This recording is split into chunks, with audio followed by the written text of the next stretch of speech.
Oi, gente, tudo bem? Me chamo Isabelle, sou acadêmica de medicina e hoje, junto com mais dois estudantes de logosofia, o José Leão, jovem, estudante de direito e empreendedor, e a Janaíne, médica oftalmologista.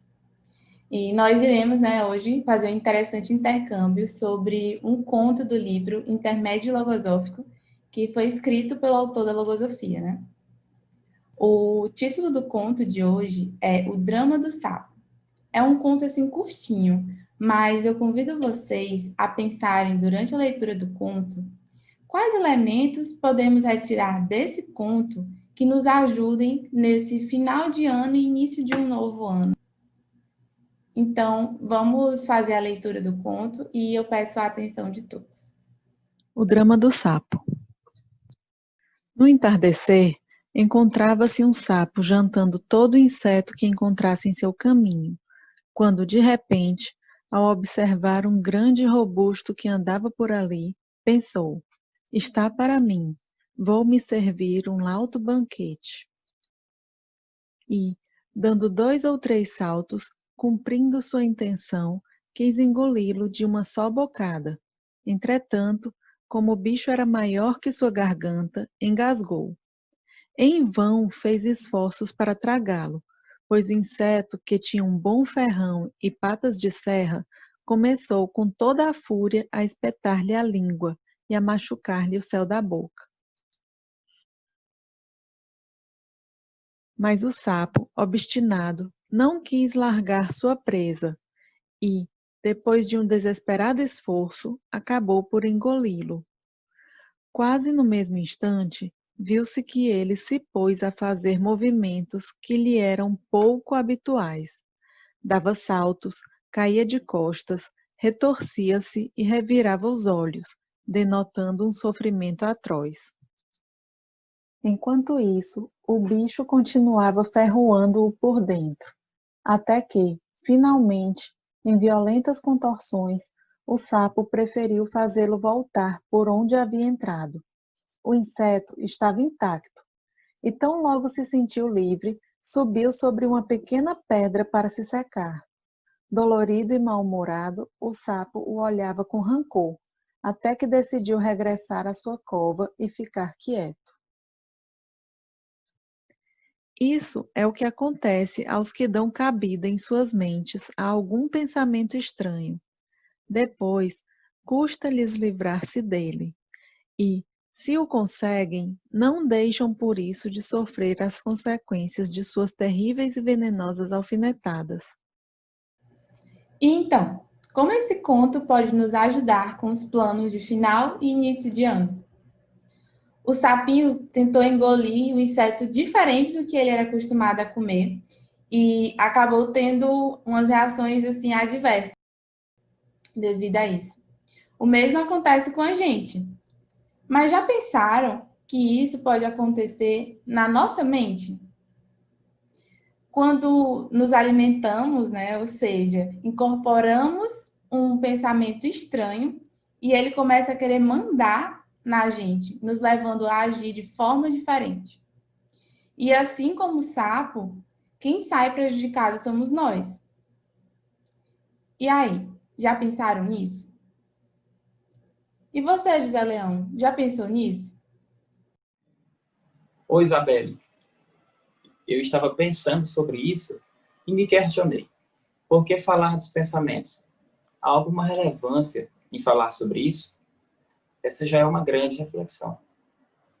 Bom, os pensamentos são entidades autônomas que, por vezes, entram involuntariamente na nossa mente, sem sequer nos darmos conta. E aí, quando lá estão, eles podem fazer o que quiser, igual o inseto dentro do sapo, que estava ferroando e machucando o sapo.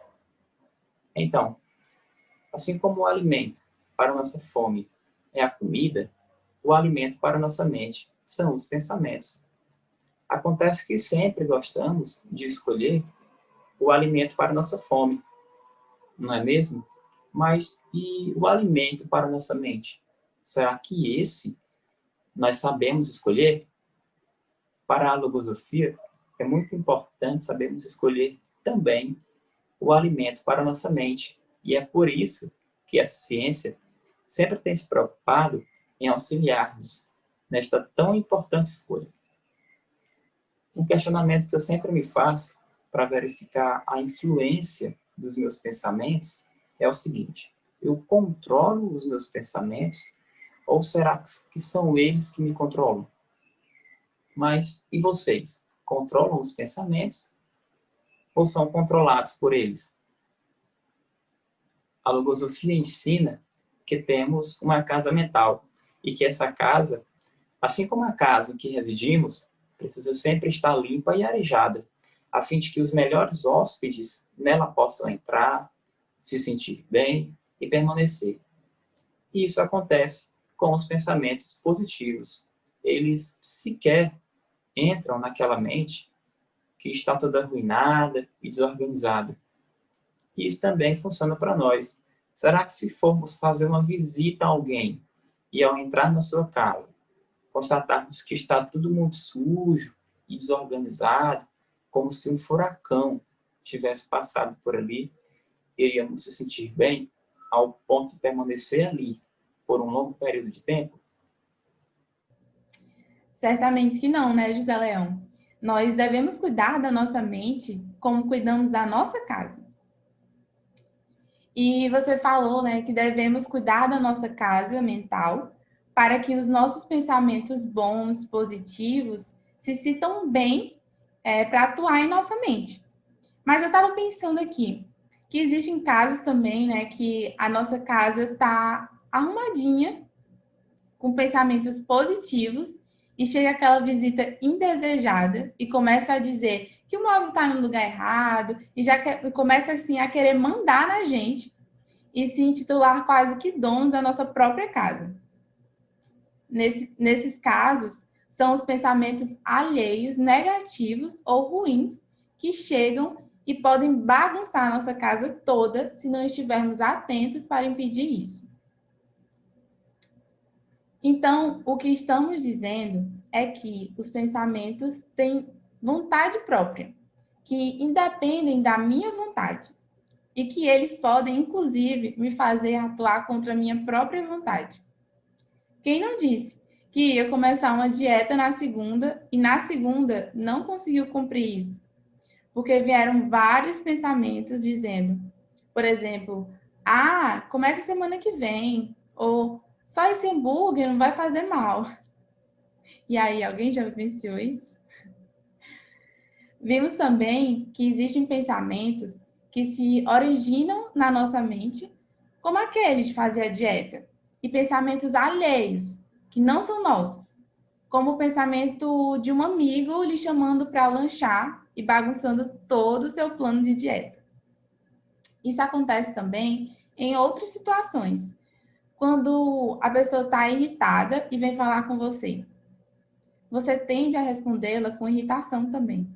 Ou seja, aquele pensamento da irritabilidade que estava na casa mental da outra pessoa passou a atuar na sua casa mental, na sua mente. Nesse caso, o pensamento da irritabilidade é um pensamento alheio, negativo, ruim. Mas os pensamentos podem ser bons, positivos, produtivos. E qual tipo de pensamento eu quero que tenha na minha mente? Os bons, né? Mas como que eu faço para fazer essa faxina mental, né? Limpar os pensamentos ruins da minha mente, ou seja, impedir sua atuação e ainda impedir que outros pensamentos de natureza negativa entrem em minha mente. Vou atuar, né, diferente do sapinho e não sofrer com esse pensamento como o sapo sofreu com o inseto. A logosofia ensina que devemos ficar atentos à atuação desses pensamentos em nossa mente. Para isso, temos que estar conscientes e termos em nossa mente o firme propósito que move a nossa vontade, que é o de sermos seres melhores, evoluindo conscientemente. E com isso, a gente poder, né, colaborar com a humanidade, fazer o bem. Isso me fez recordar da época da escola. Um dia, um amigo me irritou tanto que me veio o pensamento de agredi-lo fisicamente mesmo. Isso me deixou muito mal.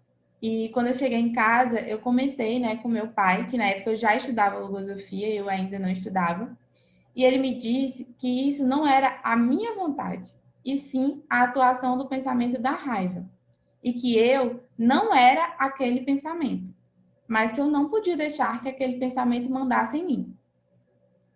Eu não cheguei a bater no meu amigo, mas já pensaram quantas pessoas não conseguem controlar esse pensamento e acabam brigando de fato?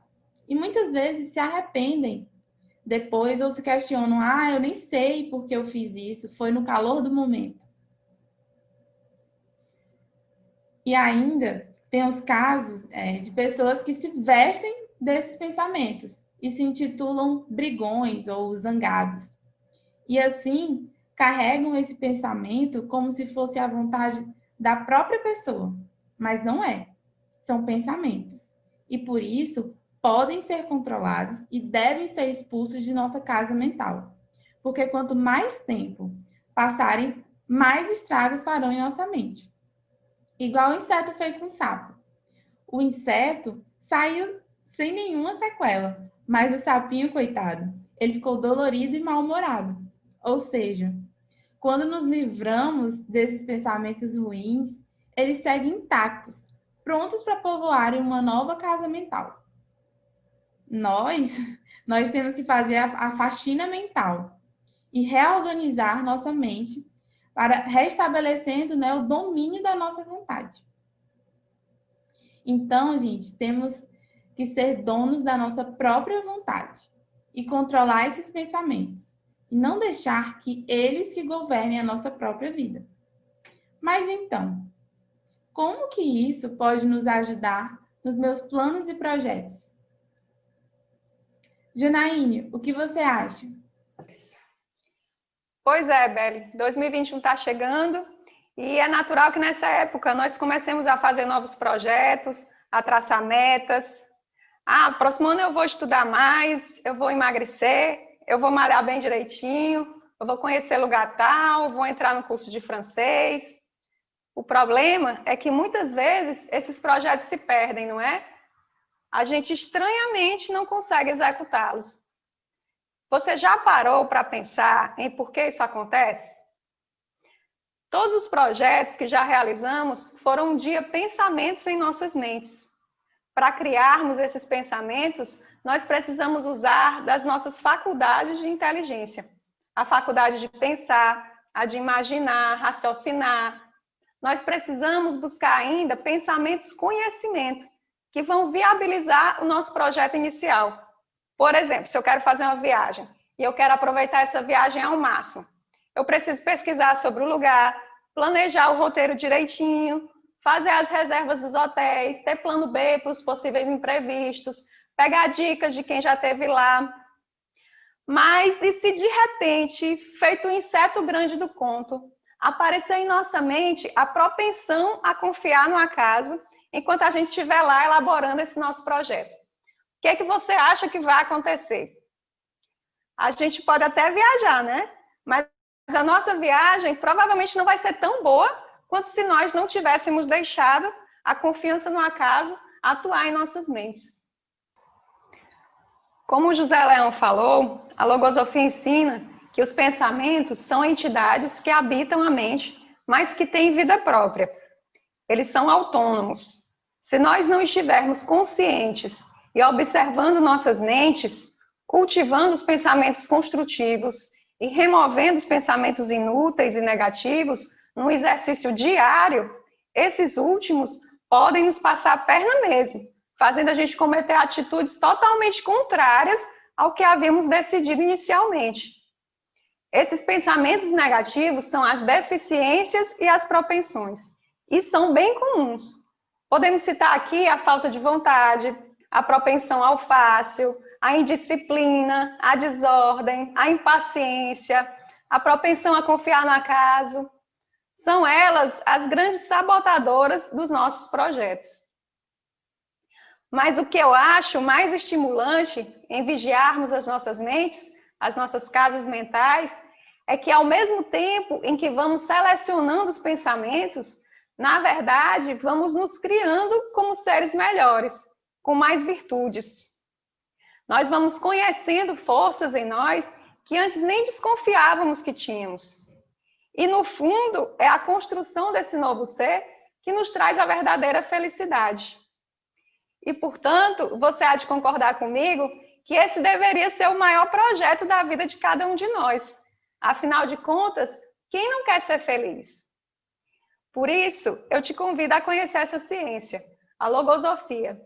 Ela pode nos ajudar a construir esse, que é o maior presente que podemos nos oferecer e o mais belo projeto de ano novo a concretizar.